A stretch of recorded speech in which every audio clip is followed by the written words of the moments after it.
Once there was two boys, Jack and Louis, who lived in a village near Oldenburg. Jack was 6 years old while Louis was 10. They were very close friends and spent most of their time together.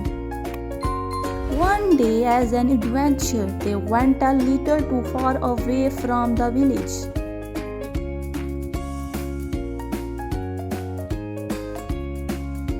And while they were running around and exploring, Louis fell into a well.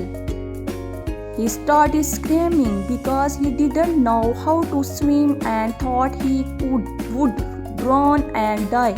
Jack panicked and looked around for help, but there was no one to help them. Then suddenly he saw a bucket tied to a rope laying nearby. Without wasting any time, Jack threw the bucket into a well and asked Louis to hold it. The moment Louis held the bucket, Jack started pulling up the rope. He kept pulling and pulling till Louis was out of the well. They were happy and cheering each other and ran quickly towards their home.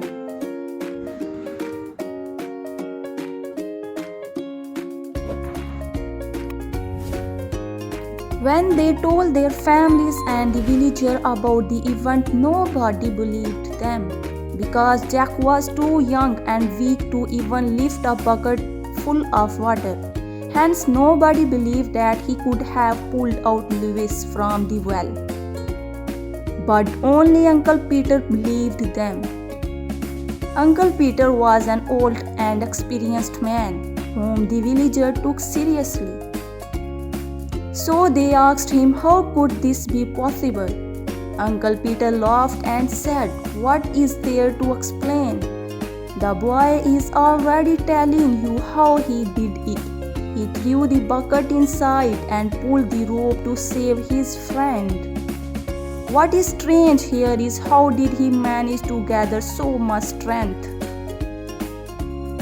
This was because at that time there was nobody to tell him that he couldn't do it.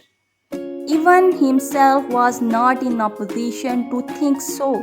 He added, "The only one who can empower you is yourself. In fact, you can do it if you think you can do it." The villager realized that how important it to be believe in yourself. Moral of the story: believe in yourself.